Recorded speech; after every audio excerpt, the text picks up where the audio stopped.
Good morning. It's Tuesday, August 9th. All of us have seen the news over the last couple of days about the stock market crash and the debt debacle that is going on in Washington, as well as the economic woes in Europe and Asia. For the last 2 days, we've called around to see what impact, if any, this might be having on seafood industry. The result is that we think this is an inflection point, but not a crisis for seafood. By inflection point, I mean a change in the market dynamic. For the last 18 months or so, we've witnessed an extraordinary period where seafood supply shortages seem to have cropped up in commodity after commodity. And in many cases, prices rose to very high levels. We also saw this exacerbated by a weakening U.S. dollar and stronger foreign demand, which allowed seafood producers to keep these prices high. I think that what we're seeing today is a sign that times have changed, and we are returning to a more normal situation in the seafood industry where it's a buyer's market, and buyers have the ability to let's say, seek deals and negotiate for more favorable prices based on the volume of their orders and their demands.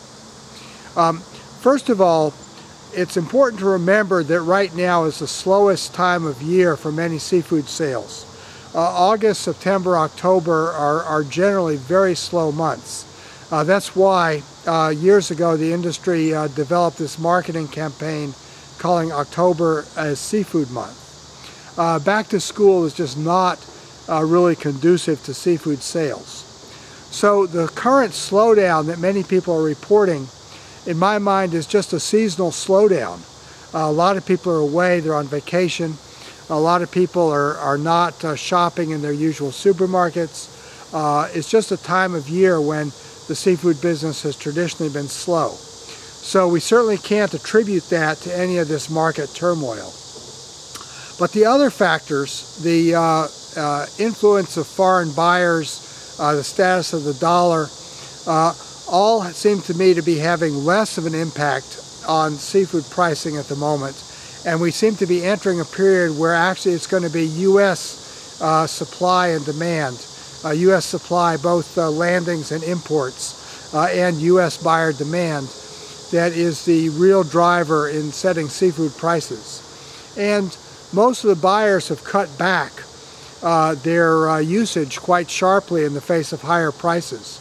So from their point of view, things are much more in balance, and they see no need to pay higher prices, for example, to increase their supply.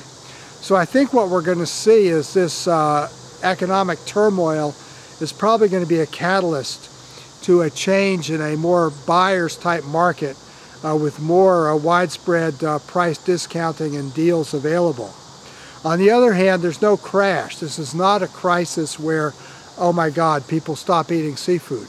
We're in the food business. People are going to continue to eat fish and seafood. It's going to be an important part of retail promotions. It's going to be an important part of food service activity.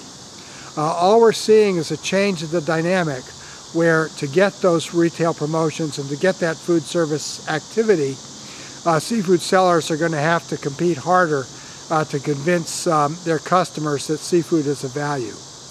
This is a return to sort of a normal era. In Lexington, Mass., this is John Sackton.